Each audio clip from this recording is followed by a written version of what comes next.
Friends, palak paneer ಮಾಡ್ತಾಯಿದ್ದೀನಿ. ಪಾಲಕ್ ಸೊಪ್ಪು 2 ಕಟ್ಟು, ಪನ್ನೀರು ಮತ್ತು ಅದಕ್ಕೆ ಸಾಮಾನು ಬೇಕಾಗಿರೋದು ಸಾಂಬಾರು ಸೊಪ್ಪು, ತೆಂಗಿನಕಾಯಿ ಸ್ವಲ್ಪ, ಗೋಡಂಬಿ, ಈರುಳ್ಳಿ, ಬೆಳ್ಳುಳ್ಳಿ, ಶುಂಠಿ, ಹಸಿಮೆಣ್ಸಿನ್ಕಾಯಿ ಇವೆಲ್ಲ ತೊಳ್ಕೊಂಡು ಹುರ್ಕೋಬೇಕು. ಹುರಿದ್ಬಿಟ್ಟು ಮಿಕ್ಸಿಗೆ ಹಾಕೋಬೇಕು. ಆಮೇಲೆ ತೋರಿಸ್ಕೊಡ್ತೀನಿ. ಅದೇ ಪಾಲಕ್ ಪನ್ನೀರಿಗೆಲ್ಲ ರುಬ್ಬಿಟ್ಕೊಂಡಿದ್ದೀನಿ. ಪಾಲಕ್ ಸೊಪ್ಪು ಎಲ್ಲ ತೋರಿಸ್ಕೊಟ್ನಲ್ಲ, ಎಲ್ಲ ಹಾಕ್ಬಿಟ್ಟು ರುಬ್ಬಿದ್ದೀನಿ. ಒಗ್ಗರಣೆ ಹಾಕ್ತಾಯಿದ್ದೀನಿ. 2 ಸ್ಪೂನ್ ಅಷ್ಟು ಎಣ್ಣೆ ಹಾಕಿದ್ದೀನಿ.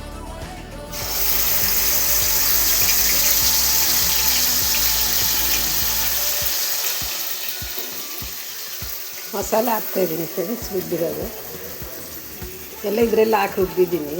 ಈರುಳ್ಳಿ, ಬೆಳ್ಳುಳ್ಳಿ, ಶುಂಠಿ, ಚಕ್ಕೆ, ಲವಂಗ, ಪಾಲಕ್ ಸೊಪ್ಪು, ಹಸಿಮೆಣ್ಸಿನ್ಕಾಯಿ ಹುರ್ಕೊಂಡು ರುಬ್ಬಿದ್ದೀನಿ.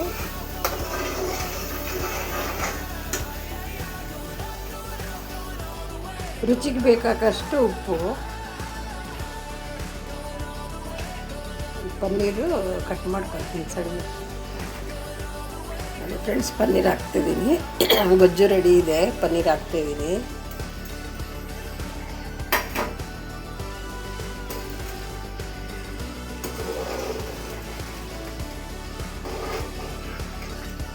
ನೋಡಿ, ಪನ್ನೀರ್ ಹಾಕಿದ್ದೀನಿ. ಪಾಲಕ್ ಪನ್ನೀರು ರೆಡಿ ಇದೆ.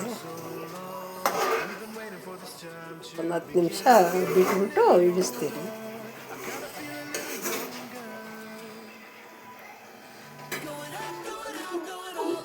ಸೊ ನೋಡಿ ಫ್ರೆಂಡ್ಸ್, ಚಪಾತಿ ಮತ್ತು ಪಾಲಕ್ ಪನ್ನೀರ್ ರೆಡಿ ಇದೆ.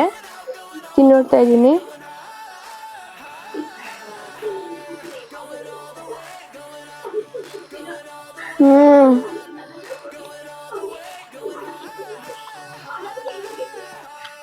ಸೂಪರ್ ಆಗಿದೆ.